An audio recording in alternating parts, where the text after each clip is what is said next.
اعوذ باللہ من الشیطان الرجیم بسم اللہ الرحمن الرحیم الحمد للہ رب العالمین وصلی اللہ علی محمد وآلہ الطاہرین اللہم صل علی محمد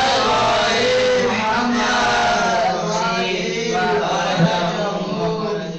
ہماری گفتگو چل رہی تھی درس نمبر درس نمبر 4 امام حسن مجتبی علیہ السلام کی سیرت طیبہ زندگی کے بارے میں، حیات طیبہ، امام کی حیات کے بارے میں گفتگو چل رہی تھی، اور بتایا تھا کہ آپ انسانی فضائل کے حامل تھے، بہترین فضائل آپ کے اندر موجود تھے، آپ ایک بزرگ، باوقار، بردبار، متین، سخی، بخشش کرنے والے اور لوگوں کی محبت کا مرکز تھے۔ لوگ آپ سے بہت محبت کرتے تھے۔ ان کی عادتوں میں سے کچھ مثالیں یہاں پہ ہم دے رہے ہیں۔ پرہیزگار تھے آپ، بہت بڑے۔ آپ خدا کی طرف مخصوص توجہ کے حامل تھے، خاص توجہ رکھتے تھے، اور اس توجہ کے آثار کبھی وضو کے وقت آپ کے چہرے پر لوگ دیکھتے تھے۔ کیسے؟ جب آپ وضو کرتے تھے تو اس وقت آپ کا رنگ متغیر ہو جاتا تھا، بدل جاتا تھا، اور آپ لرزنے لگتے تھے۔ اور لرزنا یہ والا لرزنا نہیں ہوتا جو ڈر والا، خوف والا۔ خوف ایک مثبت خوف ہوتا ہے، پازیٹیو، اور ایک نگیٹیو۔ ہم جو لوگوں سے یا کسی سے ڈرتے ہیں وہ نگیٹیو خوف ہوتا ہے، ٹھیک ہے۔ بعض جسے ہم خوف ہی کہہ سکتے ہیں، حالانکہ خوف نہیں کہنا چاہیے، وہ کیا ہے؟ کسی باعظمت شخصیت کے سامنے حاضر ہونا، اور جب ہم جانتے ہوں کہ وہ شخص، وہ ذات جس کے سامنے ہم حاضر ہونے جا رہے ہیں وہ پروردگار عالم کی ذات ہے، جس سے ذرہ بھی پوشیدہ نہیں ہے، جس کی عظمت یہ ہے کہ خداوند عالم کی، تو ظاہر سی بات ہے جب اس کے سامنے جائیں گے آپ، ایسی ذات کے سامنے جب آپ کو معلوم ہے کہ وہ خدا مجھے ہر طرح سے دیکھ رہا ہے، میرے ظاہر کو نہیں، میرے باطن تک کو دیکھ رہا ہے، میری چھوٹی چھوٹی چیزوں سے لے کے بڑی بڑی چیزوں تک، سب بڑی چیزوں سے لے کے چھوٹی چیز، ہر چیز کو جانتا ہے، تو آپ جب وضو کرتے تھے تو آپ کا رنگ متغیر ہو جاتا تھا، لوگ دیکھتے تھے جب آپ وضو کرتے تھے اس وقت، اور آپ لرزنے لگتے تھے۔ جب لوگ سبب پوچھتے کہ مولا، آقا، آپ کیوں لرز رہے ہیں، کیوں رنگ متغیر ہے، تو فرماتے تھے کہ وہ شخص جو خدا کے سامنے کھڑا ہو، اس کے لیے اس کے علاوہ کچھ اور مناسب ہی نہیں ہے۔ یہی جب ہم خدا کے، اور یہ نہیں کہ ہم نماز وضو کے ٹائم ہی، خدا تو ہر وقت ہے، ہر جگہ ہے جی۔ امام جعفر صادق علیہ السلام نے فرمایا اللہم صلی علی محمد۔ امام حسن علیہ السلام اپنے زمانے کے عابد ترین اور زاہد ترین شخص تھے، نہایت عابد اور زاہد۔ زاہد کا مطلب جانتے ہیں آپ؟ دنیا کی طرف رغبت نہ رکھنے والا۔ جب موت اور قیامت کو یاد فرماتے تو روتے ہوئے بے قابو ہو جاتے تھے۔ امام حسن علیہ السلام اپنی زندگی میں 25 بار پیادہ اور کبھی پا برہنہ زیارت خانہ خدا کو تشریف لے گئے تھے، یعنی 25 مرتبہ پیدل حج پہ، 25 مرتبہ پیدل حج پہ۔ اگر مدینے سے جائیں تو مدینے سے شاید 300 کلومیٹر ہے، شاید 300 یعنی 600 کتنا ہے پکا یاد نہیں، مکہ اتنی دور ہے، تو 25 مرتبہ پیدل اور کبھی کبھی ننگے پیر آپ حج کو، خانہ خدا کی زیارت کو تشریف لے گئے۔ 25 مرتبہ تو حج ہے، عمرے کتنے کی ہوں گے؟ تاکہ خدا کی بارگاہ میں زیادہ سے زیادہ ادب اور خشوع سے پیش کر سکیں، تاکہ زیادہ سے زیادہ اجر ملے، ٹھیک ہے، اس لیے آپ ایسا فرماتے تھے۔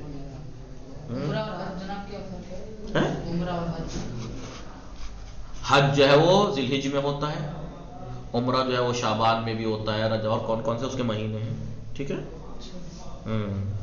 آئیے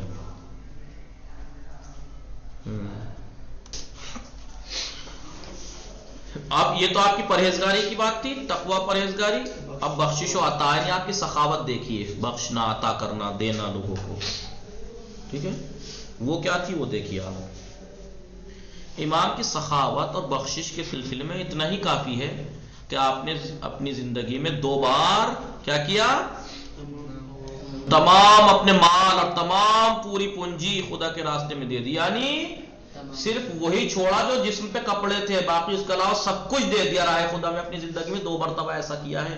آپ سوچو آدمی اپنا گھر بنانے میں کتنے سال خرچ کرتا ہے، گھر بنانا، جو بھی ساز و سامان خریدنا، سب کچھ ایک گھر کھڑا کرنے میں زمانہ لگ جاتا ہے، اور امام نے اپنی زندگی میں 2 مرتبہ پورا کا پورا دے دیا، صرف جو کپڑے چپل پہنے ہوئے تھے بس وہی چھوڑے، باقی سب دے دیا۔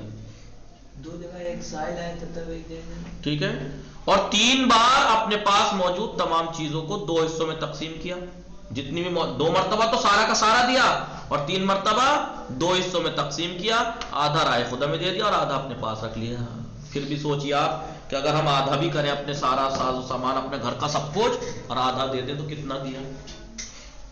ایک دن آپ نے خانہ خدا میں سنا، گھر اللہ کے گھر میں یہ سنا کہ ایک شخص خدا سے گفتگو کر رہا تھا، اور کرتے ہوئے کہہ رہا تھا، گفتگو کرتے ہوئے، خدا بندہ مجھے 10,000 درہم دے دے۔ امام علیہ السلام اسی وقت گھر گئے، وہاں سے اس شخص کو اتنے درہم بھیج دیے۔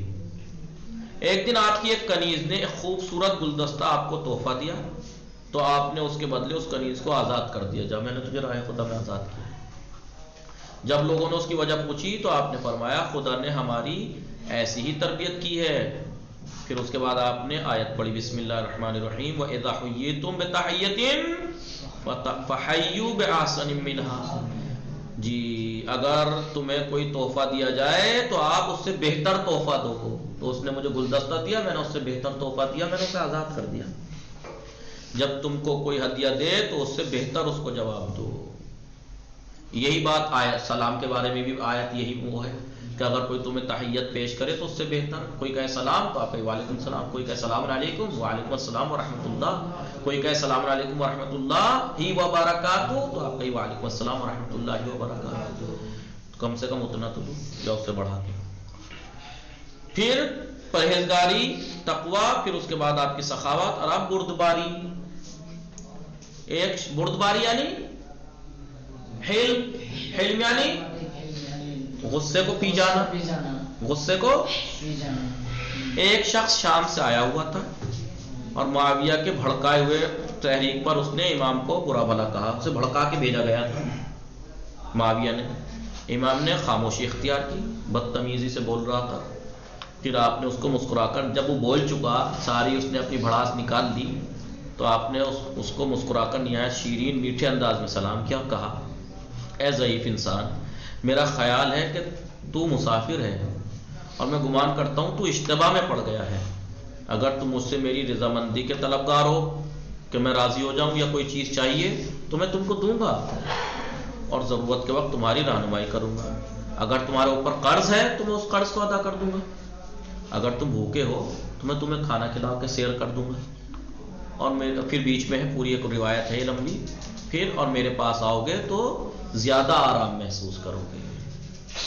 وہ شخص شرمسار ہو گئے، شرمندہ ہو گئے۔ اب ظاہر سی بات ہے ایک آدمی بدتمیزی پہ اترا ہوا ہو اور آپ مسکرا کر سلام کا جواب، سلام اور خیر خبر اور اس کے بارے میں اتنی اچھے سے بات کرو تو پانی خود ہی خود پھر جائے گا اس کے اوپر کہ یار میں اتنی بدتمیزی سے پیش آیا جا رہا ہوں اور یہ آدمی تو۔ اور کمال ہے حدیث میں ہے، حدیث آپ نے آداب اسلامی میں نے پڑھائی تھی، یاد ہے کیا؟ نہیں غصے کی بات نہیں کہہ رہا میں، کہ ایسے کو سزا دینے کا بہترین طریقہ کیا ہے؟ معاف کر دو۔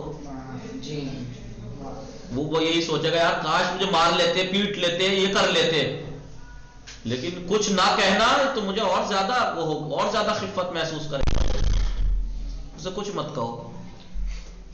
وہ شخص شرمسار ہوا اور رونے لگا۔ اس نے عرض کیا میں گواہی دیتا ہوں کہ آپ زمین پر خدا کے خلیفہ ہیں، خدا بہتر جانتا ہے کہ وہ اپنی رسالت کو کہاں قرار دے۔ واللہ اعلم حیث یجعل رسالتہ، آپ اور اس کے والد میرے نزدیک، آپ اور آپ کے والد میرے نزدیک سب سے برے لوگ تھے، کیونکہ مجھے بھڑکایا گیا تھا، معاویہ نے ایسا کیا تھا، لیکن اب آپ میری نظر میں سب سے زیادہ محبوب ہیں۔ مروان ابن حکم جو آپ کا سخت ترین دشمن تھا، رحلت کے بعد اس نے آپ کی تشییع جنازہ میں شرکت کی، یعنی جب آپ کی شہادت ہوئی تو وہ جنازے میں آیا.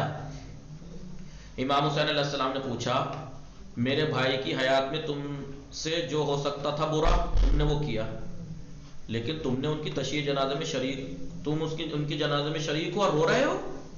تو مروان نے جواب دیا میں نے جو کچھ کیا اس شخص کے ساتھ کیا جس کی بردباری پہاڑ، یعنی کوہ مدینہ کی طرف اشارہ کر کے کہا کہ اس شخص کے ساتھ میں نے برا کیا جس کی بردباری پہاڑ سے بھی زیادہ تھی، انہوں نے اس کے ساتھ ایسا کیا. یعنی اس کے جنازے میں ایسے انسان کے جنازے میں شریک ہوا ہوں میں. یہ تو تھی آپ کے کچھ خصوصیات اور کچھ صفات. اب خلافت کی باری آتی ہے کہ خلافت آپ کو کب، آپ جانتے ہیں 21 رمضان سن 40 ہجری کو مولا کائنات کی شہادت ہوئی. شام کو علی کی شہادت ہو گئی. کس کی شام میں؟ یعنی کیونکہ 19 میں ضربت لگی تھی اذان صبح کے وقت نماز صبح میں. 2 دن تیسرے دن شہادت ہوئی. اس کے بعد لوگ شہر کی جامع مسجد میں جمع ہوئے. حضرت امام حسن مجتبی علیہ السلام منبر پر تشریف لے گئے اور اپنے پدر بزرگوار کی شہادت کے اعلان اور ان کے تھوڑے فضائل بیان کرنے کے بعد پھر آپ نے اپنا تعارف کرایا کہ میں کون ہوں کیا ہوں. پھر بیٹھ گئے اور عبداللہ ابن عباس کھڑے ہوئے اور کہا کہ لوگوں سے کہا اے لوگوں یہ امام یہ اشارہ کیا انگلی سے، یہ تمہارے پیغمبر کے فرزند علی کے جانشین اور تمہارے امام ہیں، تم ان کی بیعت کرو. لوگ چھوٹے چھوٹے دستوں میں گروہ میں آپ کے پاس آتے اور بیعت کرتے رہے. نہایت غیر اطمینان مضطرب اور پیچیدہ ماحول میں جو ان کے پدر بزرگوار کی زندگی کے آخری حصے میں انتہائی خراب حالت کو پہنچ گیا تھا کیونکہ بہت ماحول خراب ہو چکا تھا، اس وقت امام حسن نے حکومت کی ذمہ داری سنبھالی. خلافت کی انہوں نے حکومت کو ایسے لوگوں کے درمیان شروع کیا جو مبارزے کو مکتبی پابندی اور اس کے اعلیٰ مقاصد پر چندان ایمان نہیں رکھتے تھے، جو ایمان نہیں رکھتے تھے اتنے دین کے اعلیٰ جو مقاصد ہیں ان کے اوپر. کیونکہ ایک طرف آپ پیغمبر علی کی طرف سے اس عہدے کے لیے منسوب تھے، مولا کائنات کی طرف سے آپ کو بنایا گیا، پیغمبر کی طرف سے اللہ کی طرف سے، اور دوسری طرف لوگوں کی بیعت اور ان کی آمادگی نے بظاہر ان پر حجت تمام کر دی تھی لوگوں پر. اس لیے آپ نے حکومت کی باغ ڈور کو ہاتھوں میں لیا اور تمام گورنروں کو ضروری احکام صادر فرما دی جو احکام تھے، اور معاویہ کے فتنے کو صلح دینے کی غرض سے آپ نے لشکر اور سپاہ کو جمع کرنا شروع کیا. حکومت کے زمام کو باغ ڈور بھی سنبھالے رہے اور لشکر بھی آمادہ کرتے رہے. معاویہ کے جاسوسوں میں سے 2 افراد کو شناخت اور گرفتاری کے بعد قتل کرا دیا کہ معاویہ کے جاسوس آئے ہوئے تھے آپ کے اس میں. آپ نے خط بھی معاویہ کو لکھا کہ تم جاسوس بھیجتے ہو، گویا تم جو جنگ کرنا چاہتے ہو، جنگ بہت نزدیک ہے، منتظر رہو انشاءاللہ. اب معاویہ کی کارشکنی یعنی اس کی بغاوت. جس بہانے سے قریش نے حضرت علی علیہ السلام سے روگردانی کی، قریش نے مولا کائنات سے منہ کیوں پھیرا بہانہ لے کے، اور ان کی کم عمری کو بہانہ بنایا تھا قریش نے کہ یہ تو رسول نے خلیفہ بنائے تو کم عمر ہے، بچے ہیں. ٹھیک ہے، تو معاویہ نے بھی اسی بہانے سے امام حسن کی بیعت سے انکار کر دیا. وہ دل میں تو یہ سمجھ رہے تھے کہ امام حسن تمام لوگوں سے زیادہ مناسب ہیں، لیکن ان کی ریاست طلبی نے، دل میں تو پتا تھا کہ یہی انہی کا حق ہے، لیکن ریاست طلبی، حکومت طلبی، لالچ نے ان کو حقیقت کی پیروی سے روک رکھا. معاویہ نے نہ صرف یہ کہ بیعت سے انکار کیا بلکہ وہ امام کو درمیان سے ہٹا دینے کی کوششوں میں بھی لگا رہا، اور بہت کوششیں کی، ایک بار نہیں یعنی کتنی بار زہر دلوایا ہے، اور کامیاب بھی ہوا آخر میں. کچھ لوگوں کو اس کے خفیہ طور پر اس بات پر معین کر رکھا تھا اس نے کہ امام کو قتل کر دیں. اس بنا پر امام حسن لباس کے نیچے ہمیشہ کیا زرہ پہن کے رکھتے تھے اور بغیر زرہ کے نماز کے لیے نہیں جاتے تھے. معاویہ کے مزدوروں میں سے ایک شخص نے ایک دن امام حسن کی طرف تیر پھینکا، لیکن پہلے سے کیے گئے انتظام کی بنا پر آپ پر کوئی نقصان نہیں پہنچا. تو جاسوس چھوڑ رکھے تھے اس نے قتل کرانے کے لیے. معاویہ نے اتحاد کے بہانے اور اختلاف کو روکنے کے حیلے سے اپنے عمال کو، حاکموں کو لکھا کہ تم میرے پاس لشکر لے آؤ کہ اتحاد ہے. پھر انہوں نے اس لشکر کو جمع کیا اور امام سے جنگ کر لڑنے کے لیے عراق کی طرف بھیج دیا. امام حسن نے بھی حجر ابن عدی کندی کو حکم دیا کہ وہ حکام اور لوگوں کو جنگ کے لیے آمادہ کریں۔ امام حسن علیہ السلام کے حکم کے بعد کوفے کی گلیوں میں منادی نے الصلاۃ جامعہ کی آواز بلند کی کہ مسجد نماز جماعت سے آئیے، جمع ہو جائیے سب۔ امام منبر پر تشریف لے گئے اور فرمایا کہ معاویہ تمہاری طرف جنگ کرنے کے لیے آ رہا ہے، تم بھی نخیلہ کے لشکرگاہ کی طرف جاؤ۔ پورے مجمع پر خاموشی طاری ہو گئی جب آپ نے یہ بات کہی۔ تو حاتم تائی کے بیٹے عدی، حاتم تائی کے بیٹے تھے، حاتم تائی کا نام سنا ہے؟ اسلام سے پہلے ایک شخص تھے حاتم تائی، نہایت سخی، جن کی سخاوت مشہور ہے، حاتم بن تائی، حاتم جن کے لیے یہ ہے ہاں کہ ایک 40 دروازوں سے دیا کرتے تھے، تو ان کے بیٹے تھے عدی ابن حاتم بن تائی۔ کیونکہ یہ اسلام سے پہلے کی شخصیت تھے، اسلام بعد میں آیا، اس لیے مسلمان کا تو کوئی وہی نہیں ہے، یہ مسلمان تھے، لیکن کیونکہ یہ صفات پسندیدہ تھی اس لیے رسول نے تعریف فرمائی، کیونکہ یہ صفات پسندیدہ خدائی صفات ہیں، یہ سخاوت، لہذا اور کیونکہ حجر بن عدی نے جب ایسے حالات دیکھے تو اٹھ کھڑا ہوا اور اس نے کہا سبحان اللہ، یہ کیسا موت کا سناٹا ہے، کیوں خاموش ہو تم لوگ؟ مولا نے اگر ایسا کہا تو خاموش کیوں ہو؟ منہ کیوں بند ہو گئے آپ لوگوں کے؟ سبحان اللہ، جس نے تمہاری جان لے لیا، ایسا جیسے کسی نے جان لے لی تمہاری، تم امام اور اپنے پیغمبر کے فرزند کا جواب نہیں دیتے؟ خدا کے غضب سے ڈرو، کیا تم کو ننگو آر سے ڈر نہیں لگتا، شرمندگی سے؟ پھر امام حسن کی طرف متوجہ ہوئے یہ اور کہا میں نے آپ کی باتوں کو سنا اور اس کی کیا لکھا ہے؟ یہاں آوری بجا آوری ہوگا، وہ بجا آوری کے لیے حاضر ہوں، میں آپ کے اس حکم کو بجا لانے کے لیے حاضر ہوں۔ اور اس نے مزید کہا اب میں لشکرگاہ میں جا رہا ہوں، جو آمادہ ہو میرے ساتھ آ جائے۔ لہذا قیس بن سعد، معقل بن قیس اور زیاد بن صعصع نے بھی اپنی پرزور تقریروں میں لوگوں کو جنگ کی طرف رغبت دلائی، شوق دلایا، پھر سب لشکرگاہ میں پہنچ گئے۔ ٹھیک ہے، امام حسن علیہ السلام کے پیروکاروں میں کے علاوہ ان کے سپاہیوں کو مندرجہ ذیل دستوں میں تقسیم کیا جا سکتا ہے۔ جو آپ کے پیروکار تھے اور آپ کی جو فوج تھی وہ اس طریقے سے، کچھ خوارج تھے جو صرف معاویہ سے، وہ مولا کے ساتھ نہیں تھے، یہ کہتے ہیں نا کہ میں کسی کا دشمن ہوں، میں اس کا تو میں کچھ بگاڑ نہیں سکتا، لہذا میں اپنے دشمن کے ساتھ مل کے اپنا مقصد پورا کرنے، تو میں یہ مولا امام حسن کی محبت میں ان کے لشکر میں نہیں تھے، معاویہ سے دشمنی کی وجہ سے آپ کے لشکر میں تھے خوارج، جو صرف معاویہ سے دشمنی اور اس سے جنگ کرنے کی خاطر آئے تھے، نہ کہ امام کی طرفداری کے لیے۔ دوسرے حریث، آپ کے لشکر میں یہ تھے، دیکھیے حریث، خوارج، حریث اور فائدے کی تلاش میں رہنے والے افراد جو مادی فائدہ اور جنگ کا مال غنیمت حاصل کرنے والے تھے، بس وہ اس لیے حاضر تھے جنگ میں، فوج میں آپ کی، کہ جنگ ہوگی ہم جیت جائیں گے، مال غنیمت ملے گا۔ تیسرے شک کرنے والے ہیں اور ڈام و ڈول لوگ، ارادہ کے حامل افراد جن پر ابھی تک امام حسن کی حقانیت ثابت نہیں ہوئی تھی، حقانیت ثابت تھی لیکن یہ لوگ شک میں پڑے تھے۔ ظاہر ہے کہ طبی طور پر ایسے افراد میدان جنگ میں اپنی جان نثاری کا ثبوت نہیں دے سکتے تھے، بھائی جن کا ڈامڈول ہوں خود، انہیں خود ہی نہیں پتا، تو ایسے لوگ کتنا ٹکتے۔ چوتھے وہ لوگ جنہوں نے اپنے قبیلے کے سرداروں کی پیروی میں شرکت کی تھی، مثلا کیونکہ ہمارے قبیلے کا سردار آپ کے لشکر میں جا رہے ہیں لہذا ان کے ساتھ ہم بھی، ان میں کوئی دینی تحریک نہیں تھی، لہذا یہ جو ہے نا یہ چند دستے جو ہیں وہ اس طریقے کے، اب اندازہ لگاؤ جس انسان کی فوج لشکر اس طریقے کے ہوں تو کیا وہ فتح ہو سکتی ہے لشکر کی؟ خود جان کے لالے پڑ جائیں گے۔ وہی ہوا